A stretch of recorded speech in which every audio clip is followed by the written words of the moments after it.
दोस्तों नवनीत जेएमएच की खबरों को लाइक करें। इसके बाद पहली बार आए चैनल पर सब्सक्राइब करें, साथ ही बेल के आइकन को दबाकर ऑल कर लें ताकि हमारी खबरें पहुंचे सबसे पहले।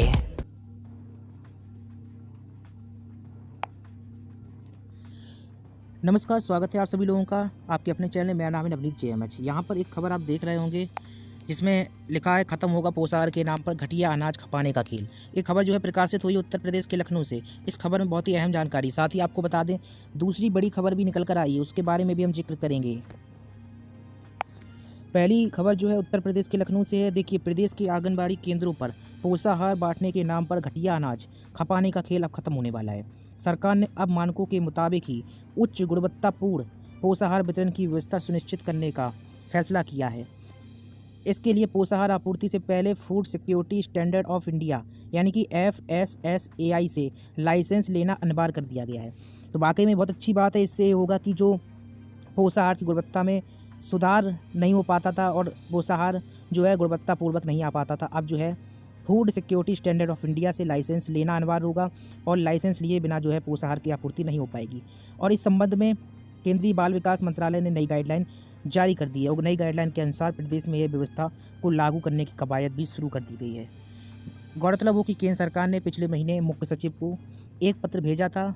इसमें अनुपूरक पोषाहार कार्यक्रम के तहत आंगनबाड़ी केंद्रों पर बांटे जाने वाले खाद्य पदार्थों की गुणवत्ता को सुनिश्चित करने के लिए कहा गया था। अब ऐसा क्यों किया जा रहा है, देखिए पहले इस चीज़ को समझ लेते हैं। खत्म होगा पोषाहार के नाम पर घटिया अनाज खपाने का खेल। घटिया अनाज जो है दे दिया जाता था। घटिया अनाज निश्चित तौर पर सस्ता पड़ता है, लेकिन कागजी घोड़े दौड़ाकर महंगा कर दिया जाता है और बाकी पैसा जो है खुद निकाल लिया जाता है। लेकिन अब जो है ऐसा नहीं चलेगा। आंगनबाड़ी केंद्रों पर पोषाहार बांटने के नाम पर जो है घटिया अनाज खपाने का खेल अब खत्म हो जाएगा, ऐसा सरकार कह रही है। आपको बता दें, पोषाहार कार्यक्रम के तहत आंगनबाड़ी केंद्रों पर बांटे जाने वाले खाद्य पदार्थों की गुणवत्ता को सुनिश्चित करने के लिए यह व्यवस्था की गई है और इसके लिए FSSAI या उसके पंजीकृत लैब के अलावा national accreditation board for testing and calibration laboratories यानी कि NABL से मान्यता प्राप्त किसी लैब से लाइसेंस लेने के बाद ही पोषाहार का वितरण करने के निर्देश दिए गए हैं। तो इस लाइन को समझिएगा, एक एक लाइन हम आपको बारीकी से बता रहे हैं क्योंकि आपको जानकारी सच्ची सटीक मिल सके। इतना ही नहीं, नई गाइडलाइन के मुताबिक ब्लॉक स्तर पर CDPO को ब्लॉक स्तर के प्रभारी चिकित्सा अधिकारी के साथ आंगनबाड़ी केंद्रों के संयुक्त भ्रमण करने के निर्देश दिए गए हैं। उन्हें वहां उपलब्ध स्वास्थ्य सेवाओं के अलावा कुपोषण से त्रस्त परिवारों के घरों में जाकर जायजा भी लेना होगा। अभी तक ऐसा था, मन मुताबिक जो है चल रहा था काम, तो ऐसा नहीं चलेगा। कुपोषित परिवारों के जो है कुपोषण से ग्रसित जो है परिवार के घर में जाकर स्थिति को देखना होगा। ये भी निर्देश हैं। आपको बता दें, एक और जानकारी दे देते हैं, OTP के बाद ही दिया जाएगा पोषाहार।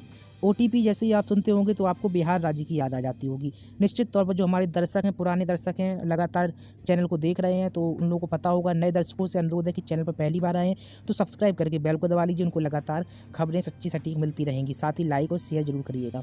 देखिए, OTP के बाद उत्तर प्रदेश की बात कर रहे हैं, बिहार राज्य को छोड़ दीजिए अभी, क्योंकि बिहार में आंगनबाड़ी बहनें काफ़ी ज़्यादा विरोध कर रहे हैं, लेकिन सरकार जस की तस है। उत्तर प्रदेश की बात की जाए तो OTP के बाद ही पोषाहार वितरित किया जाएगा। यहाँ पर भी सेम टू सेम व्यवस्था की बात कही जा रही है। नई व्यवस्था के तहत लाभार्थियों के डेटा डिजिटलाइजेशन किया जाएगा, जिसमें लाभार्थियों का या उसके परिवार के किसी नज़दीकी सदस्य का मोबाइल पंजीकृत किया जाएगा। ऐसा नहीं है कि लाभार्थी का ही मोबाइल नंबर हो, परिवार के किसी भी सदस्य का चलेगा। अब यहाँ पर इसलिए ऐसा किया जा रहा है ताकि विवाद की स्थिति ना हो। घर में किसी का भी मोबाइल नंबर हो वो चलेगा। बाद में लाभार्थी को एक OTP संदेश जाएगा, उसे दिखाने के बाद उसे पोषाहार दिया जाएगा। नई गाइडलाइन की सबसे खास बात यह है कि अनुपूरक पोषाहार वितरण योजना में जिला कार्यक्रम अधिकारी की भूमिका को खत्म कर दिया गया है। तो यहाँ पर इन शॉर्ट समझा जाए कि OTP की प्रक्रिया जो है उत्तर प्रदेश में भी लागू कर रहे हैं।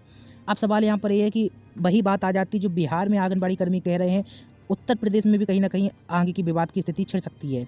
इस खबर के अनुसार OTP के बाद पोषाहार दिया जाएगा तो कहीं ना कहीं विवाद की स्थिति छिड़ने वाली है उत्तर प्रदेश में भी, चूँकि वही कारण जो है बिहार में जो आंगनबाड़ी दे रही हैं वही कारण उत्तर प्रदेश में भी आंगनबाड़ियाँ देंगी। चूँकि यहाँ पर बताया जा रहा है OTP जब तक नहीं देंगे तब तक पुष्टाहार नहीं मिलेगा।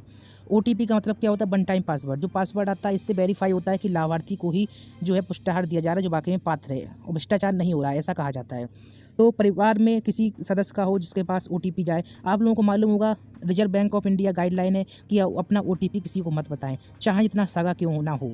अब यहाँ पर विवाद की स्थिति उत्पन्न होगी। बहुत सारे लोग जो है इस बात को मानेंगे भी नहीं, क्योंकि सरकार पहले जागरूक करती है कि OTP किसी को ना बताएं। अब ऐसे में आप किसी से OTP पूछेंगे तो पहले तो शक की निगाहों से देखेगा। तो इसलिए बहुत ही ज़्यादा अब जो है आंगनबाड़ी कर्मियों को आगे दिक्कतों का सामना करना पड़ सकता है, जैसे बिहार में हो रहा है। इस पर भी जो है विवाद की स्थिति उत्पन्न होने वाली है। अब आपका क्या कहना है? उत्तर प्रदेश से जो भी आंगनबाड़ी बहनें देख रही हैं इस खबर को, बताइएगा। OTP प्रक्रिया के लिए आप तैयार हैं या फिर नहीं? अगर तैयार नहीं हैं तो क्या क्या दिक्कतों का सामना करना पड़ेगा आपको? कमेंट में आप अपना बहुमूल्य प्रतिक्रिया दीजिए, ताकि सरकार को भी पता चले कि बिहार में जो विरोध प्रदर्शन हो रहा है, उत्तर प्रदेश में भी आंगनबाड़ी कर्मी विरोध प्रदर्शन करने को मजबूर होने वाली हैं। तो अपनी अपनी प्रतिक्रिया दीजिएगा। OTP से क्या क्या आपको दिक्कत हो सकती है? उत्तर प्रदेश की बहनें जवाब दें कमेंट बॉक्स में। चलिए दूसरी बड़ी खबर बताते हैं, फिर इसके बाद खबरें खत्म हो जाएंगी। आप लोग पहली बार आए, चैनल को सब्सक्राइब कर लीजिए, बेल को दबा लीजिए, आपको लगातार खबरें मिलती रहेंगी। अब देखिए, भर्ती से जुड़ी हुई बात कर लेते हैं। मुख्य सेवका यानी कि सुपरवाइजर की भर्ती के 3616 पदों पर जो है भर्ती का पुराना विज्ञापन निरस्त कर दिया गया। आप लोगों को मालूम होगा कि सुपरवाइजर का एक समय विज्ञापन निकला था, इसमें जो है भर्ती की बात कही जा रही थी। लखनऊ से खबर है, बाल विकास सेवा एवं पुष्टाहार विभाग ICDS में मुख्य सेवका के 3616 अच्छी खासी भर्ती थी। इन भर्ती के लिए 2 चरणों में जारी विज्ञापनों को जो है निरस्त कर दिया गया।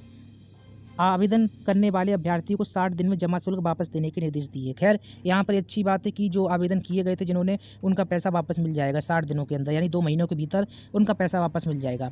ICDS निदेशक डॉक्टर सारका मोहन ने बताया कि 8 अगस्त 2006 में 1484 और 6 अप्रैल 2011 को 2132 पदों के लिए विज्ञापन जारी किए गए थे। 2006 के विज्ञापन के बाद विभाग को 1,71,984 आवेदन मिले थे, लेकिन जून 2007 में उत्तर प्रदेश अधीनस्थ सेवा चयन आयोग के विघटित होने के बाद प्रक्रिया जो है शुरू नहीं हो पाई, और इसके बाद 2011 में फिर से विज्ञापन जारी किया गया था, लेकिन शासन की रोक लगाने से भर्ती नहीं हो पाई। निदेशक ने बताया कि अब इस संवर्ग के लिए आयु आरक्षण और चयन की प्रक्रिया बदल गई है। अभ्यर्थियों को समाजशास्त्र, समाजकार या फिर गृह विज्ञान, पोषण और बाल विकास के साथ कला वर्ग में किसी एक विषय के साथ स्नातक होना अनिवार्य है। इसके लिए जल्द ही नए सिरे से विज्ञापन जारी किए जाएंगे। तो खुशखबरी यहाँ पर इसी लाइन में निकल कर आ जाती है कि भर्ती निकलेगी और सुपरवाइजर की भर्ती निकलेगी। पुराने आवेदनकर्ता 4 फरवरी से 60 दिनों के भीतर अपना शुल्क वापस ले सकते हैं। यहाँ पर ये स्पष्ट नहीं है कि शुल्क कैसे वापस होगा। हालांकि जब फार्म भरा होगा जिस तरीके से, उसी में पैसा जाएगा या फिर किस तरीके से जाएगा पैसा, जो भी अपडेट होगी हालांकि इसके बारे में हम आपको बता देंगे। इस खबर में तो स्पष्ट नहीं है कि किस तरीके से पैसा वापस होगा। हालांकि आवेदनकर्ता जो है 4 फरवरी के 60 दिनों के भीतर जो है अपना आवेदन शुल्क ले सकते हैं, वापस उनको किया जाएगा। आपको बता दें, उत्तर प्रदेश में भी बहुत सारी भर्तियां ऐसी हुई हैं जिनका अभी तक पैसा वापस नहीं किया गया है। जैसे कि जल निगम की भर्ती हुई थी, सपा शासन काल में भर्ती नहीं हुई थी, प्रक्रिया शुरू हुई थी, एक तरफ से फार्म भरे गए थे, अभी तक प्रक्रिया नहीं हुई। UPPCL UPRBNL के विगत महीनों में फार्म भरे गए थे, अभी तक ये प्रक्रिया संपन्न नहीं हुई। खैर, ये तो भविष्य बताएगा कि UPRBNL UPPCL भर्ती होती है या फिर नहीं, या फिर पैसा उसका ही वापस किया जाएगा। खैर, यहाँ पर दोनों खबरें महत्वपूर्ण खत्म होती हैं। और अगर आप लोगों से एक महत्वपूर्ण जानकारी मैं शेयर करना चाहता हूँ, इसको समझ लीजिए आप। अगर आप लोग सरकारी नौकरी या फिर सरकारी विभाग में जाना चाहते हैं या फिर नौकरी पाना चाहते हैं, नौकरी से जुड़ी हुई कोई भी जानकारी अगर आपको चाहिए, तो आपको कमेंट बॉक्स में एक लिंक मिल रही होगी। इस चैनल का नाम है सक्सेस विद नवनीत JMH। इसको आप यूट्यूब पर सर्च कर सकते हैं, सक्सेस विद नवनीत JMH, या फिर आपको कमेंट बॉक्स में लिंक मिल जाएगी। इसको क्लिक करके सब्सक्राइब कर लीजिए आप लोग, और बेल को दबाकर ऑल कर लीजिए। इससे आपको क्या फ़ायदा होने वाला है, यहाँ पर आपको सिर्फ और सिर्फ सरकारी भर्ती या फिर नौकरियों से जुड़े हुए महत्वपूर्ण जानकारियाँ दी जाती हैं। सिर्फ और सिर्फ सरकारी भर्ती और महत्वपूर्ण नौकरियों से जुड़ी हुई जानकारियाँ दी जाती हैं। जो भी बेरोजगार युवा हैं, युवती हैं, लड़के लड़कियाँ हैं, वो चाहते हैं सरकारी नौकरी प्राप्त करना या फिर रोजगार से जुड़ी हुई पल पल की अपडेट प्राप्त करना, तो उन लोगों से विशेष अनुरोध रहेगा, इस चैनल को आप सब्सक्राइब कर लीजिए। कमेंट बॉक्स में लिंक मिलेगी, लिंक पर क्लिक करेंगे आप, डायरेक्ट आप उस चैनल पर पहुंच जाएंगे, या फिर यूट्यूब पर सक्सेस विद नवनीत JMH लिख लीजिए, डायरेक्ट आप चैनल पर पहुंच जाएंगे, सर्च करके भी पहुंच जाएंगे। इस चैनल को सब्सक्राइब कर लीजिए, यहाँ पर सिर्फ युवाओं से जुड़ी हुई जानकारी आपको मिलेगी। साथ ही आप इस चैनल पर भी पहली बार आए तो सब्सक्राइब करके बेल को दबाना मत भूलिए। हम आपसे मिलते हैं फिर नई अपडेट में। नमस्कार, गुड बाय, जय हिंद।